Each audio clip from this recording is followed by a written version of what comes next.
各位朋友，歡迎嚟到我哋嘅中醫養生頻道，我係中醫咪咪。今日嘅題目係秋季養肺保健，《黃帝內經》嘅古老智慧。秋風起，落葉飛，呢個美麗嘅季節，不僅帶嚟詩意，更係我哋養肺嘅黃金時期。你係咪感到最近皮膚特別乾燥，偶爾有乾咳，或者容易感到悲傷憂鬱呢？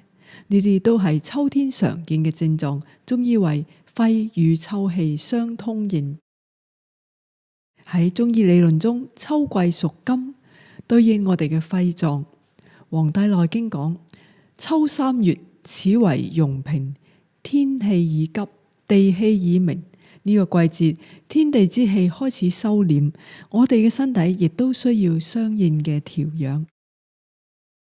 今日我將帶你深入了解中醫秋季養肺嘅奧秘，分享來自2000多年前《黃帝內經》嘅智慧，以及現代人可以輕鬆實踐嘅養肺方法。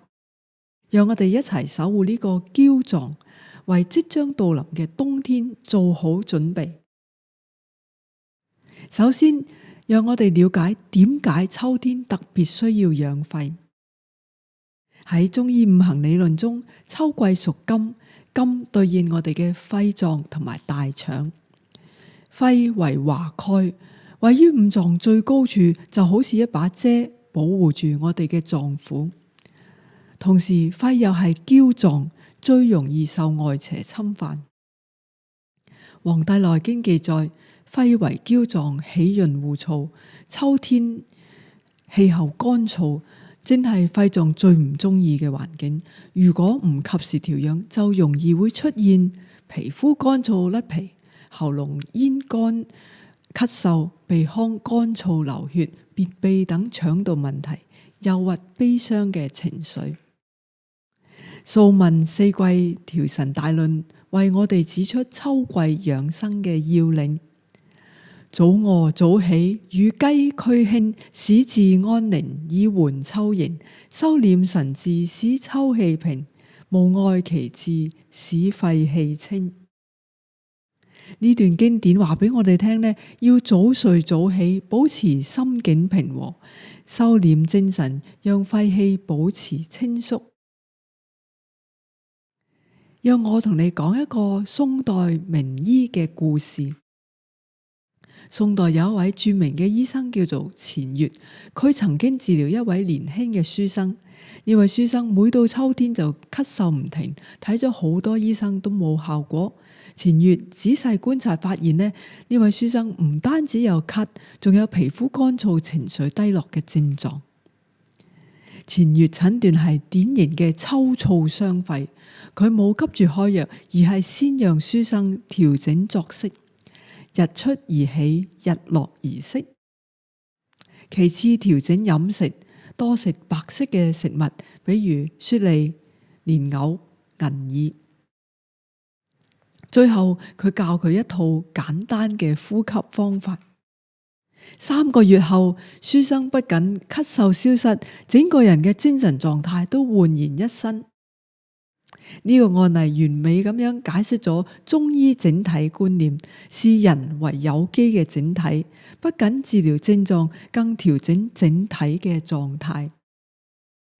現代醫學研究亦都證實咗呢一點。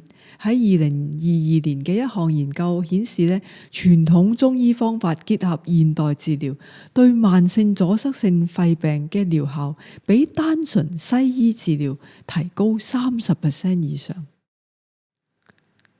而家進入最實用嘅部分，居家養肺大法。第一招，飲食養肺法。中醫講白色入肺，秋天適宜多食白色嘅食物。銀耳蓮枝湯，銀耳50克，蓮子30克，冰糖適量。銀耳泡發後燉煮1個鐘，具有滋陰潤肺嘅功效。川貝雪梨，雪梨1個，川貝粉3克，將梨核挖空，放入川貝粉蒸20分鐘，專治乾咳少痰。百合粥，百合20克，大米100克，一齊煮粥，既養肺又安神。第二招穴位按摩法，我教大家兩個重要嘅養肺穴位。列缺穴，佢位置係手腕橫紋上1.5寸橈骨勁突上方，拇指按壓，順時針游動50次。佢具有宣肺解表、止咳平喘嘅功效。合谷穴喺手背虎口處第1、2掌骨之間，用力按壓1到2分鐘至有酸脹感。佢具有清熱解表、增強免疫力嘅功效。第三招，呼吸養肺法。古人話肺主氣，正確嘅呼吸方法係養肺嘅根本。腹式呼吸，坐直，一手放喺胸前，一手放喺腹部，慢慢吸氣4秒，感覺腹部鼓起，平息4秒，慢慢呼氣6秒，腹部收縮，重複10次。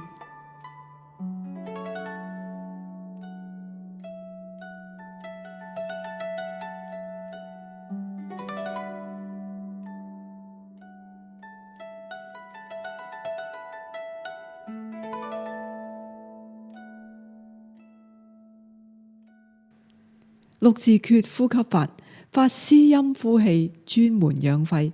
吸氣時舌尖輕抵下齒，呼氣時發絲音6秒，重複練習10次呼吸。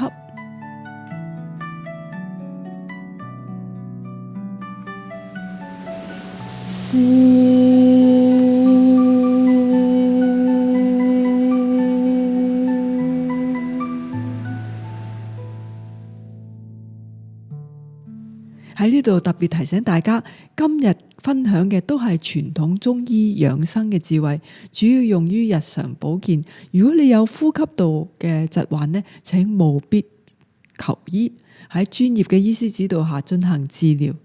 中醫養生呢係輔助同埋預防，唔能夠替代正規嘅治療。而家請欣賞下歌曲《秋三月》。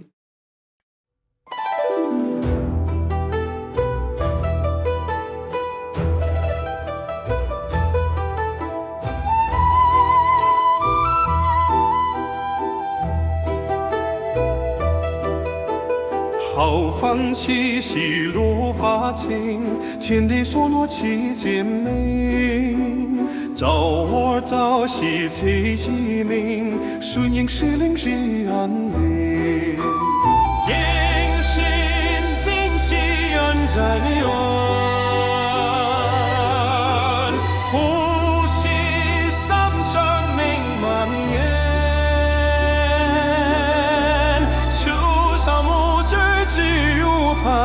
天人花晒共爱淡，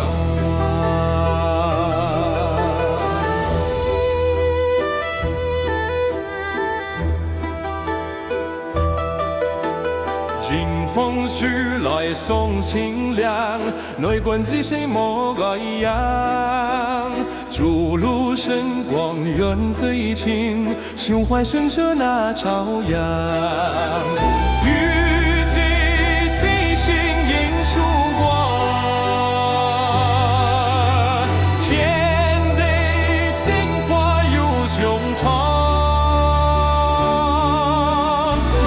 神经夕阳真远，呼吸三长命蔓延。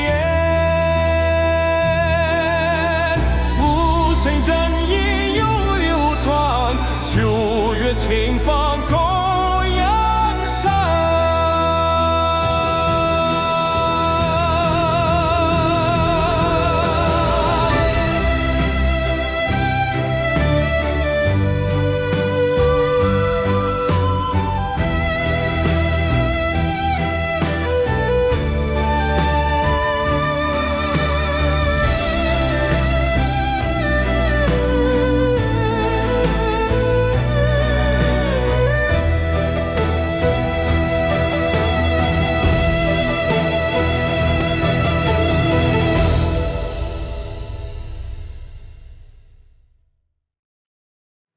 親愛嘅朋友，秋季養肺不僅保護我哋呼吸系統，更係身心健康打下基礎。《黃帝內經》嘅智慧話俾我哋聽，順應自然規律，調和陰陽，就能獲得真正嘅健康。